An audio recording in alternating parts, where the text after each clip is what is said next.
1960 के दशक का भारत देश आज़ादी के बाद अपने उद्योग खड़े कर रहा था, लेकिन रोज़मर्रा की ज़रूरतों की कई चीज़ें आम परिवारों की पहुंच से बाहर थीं।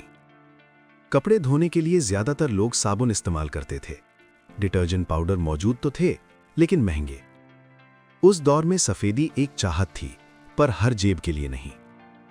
गुजरात के अहमदाबाद में एक युवा सरकारी कर्मचारी अपने खाली समय में प्रयोग कर रहा था। नाम था करसन भाई पटेल। वे उस समय राज्य सरकार की नौकरी करते थे। शाम होते ही अपने घर के आंगन में छोटे छोटे बैच बनाते, रसायनों का मिश्रण, नाप तौल और बार बार परीक्षण। कोई बड़ी लैब नहीं, कोई निवेशक नहीं, बस एक सोच कि अच्छा डिटर्जेंट हर भारतीय घर तक पहुंचे। 1969 के आसपास उनका फॉर्मूला तैयार हुआ। उन्होंने इसे बाजार में उतारने का फैसला किया, छोटे पैकेटों में, कम कीमत पर। करसन भाई पटेल खुद साइकिल पर निकलते और अहमदाबाद की कॉलोनियों में दुकानों को ये नया पाउडर बेचते। दरवाजे दरवाजे बिक्री, यहीं से एक ब्रांड का जन्म हुआ। उन्होंने इसका नाम रखा निरमा, अपनी बेटी निरूपमा के नाम से प्रेरित। उस समय बाजार में प्रमुख डिटर्जेंट ब्रांड काफी महंगे थे। जहां कुछ पाउडर लगभग 13 रुपए प्रति किलो में बिकते थे, वहीं निरमा करीब 3 रुपए प्रति किलो में उपलब्ध कराया गया। यही फर्क था, कीमत ऐसी जिसे आम आदमी वहन कर सके। धीरे धीरे बिक्री बढ़ने लगी। सरकारी नौकरी छोड़कर करसन भाई पटेल ने पूरी तरह अपने उद्यम पर ध्यान दिया।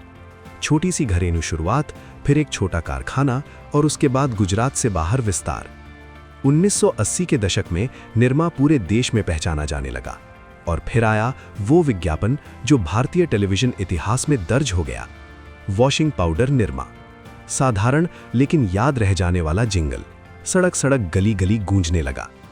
एक ब्रांड सिर्फ फैक्ट्री से नहीं बनता, वो लोगों की जिंदगी में जगह बनाता है।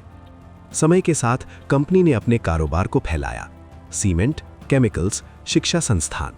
आज ये समूह निरमा ग्रुप के नाम से जाना जाता है और गुजरात में स्थापित निरमा विश्वविद्यालय भी इसी यात्रा का हिस्सा है।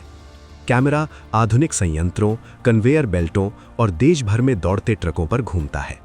जो सफर एक साइकिल से शुरू हुआ था, वो करोड़ों घरों तक पहुंचा। एक आदमी का प्रयोग और भारत के उपभोक्ता बाजार में आया एक बदलाव।